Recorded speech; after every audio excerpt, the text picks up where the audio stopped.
এক রাজ্যে এক রাজা ছিলেন। তিনি সবসময় অশান্তিতে থাকতেন। অনেক চেষ্টা করেও তিনি শান্তিতে থাকতে পারছিলেন না। একদিন এক গরিব ভিক্ষুক তার প্রাসাদে আসে। ভিক্ষুকের জ্ঞানমূলক কথাবার্তা রাজাকে অনেক সন্তুষ্ট করে। রাজা ভিক্ষুককে জিজ্ঞাসা করেন, আমি রাজা, আমার কাছে সবকিছু আছে, তবু আমি মনে শান্তি পাচ্ছি না কেন? ভিক্ষুক বললেন, রাজা, আপনি একদিন একা বসে চিন্তা করুন, আপনার অশান্তির কারণ আপনি নিজেই খুঁজে পাবেন। এই বলে ভিক্ষুক চলে গেলেন। তার পরের দিন সকালে রাজা নিজের কক্ষে আসন করে বসে গেলেন।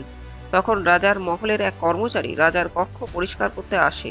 রাজা সেই কর্মচারীকে তার কষ্টের কথা জিজ্ঞাসা করেন। কর্মচারীর কষ্টের কথা শুনে রাজা অনেক দুঃখিত হয়ে পড়েন। তারপর তিনি তার মহলের প্রত্যেক কর্মচারীর কষ্টের কথা জিজ্ঞাসা করতে শুরু করেন। রাজা বুঝতে পারেন যে তার কর্মচারীরা বেতন কম থাকার কারণে জীবনে কষ্ট পাচ্ছে, তাই রাজা তার কর্মচারীদের বেতন বাড়িয়ে দিলেন। বেতন বাড়ানোর জন্য রাজার কর্মচারীরা খুশি হয়ে রাজাকে ধন্যবাদ জানালেন এবং রাজার জয়ধ্বনি দিলেন। কর্মচারীদের খুশি দেখে রাজার মনও সন্তুষ্ট ও খুশিতে ভরে যায়।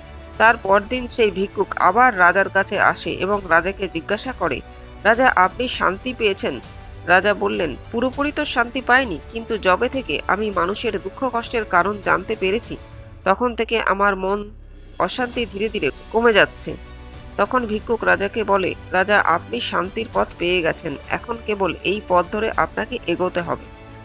একজন রাজা তখনই সন্তুষ্ট থাকে যখন তার রাজ্যের প্রজারা খুশি থাকে।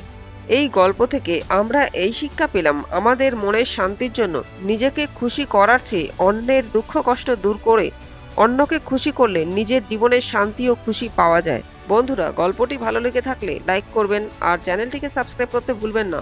ভালো থাকবেন, ধন্যবাদ।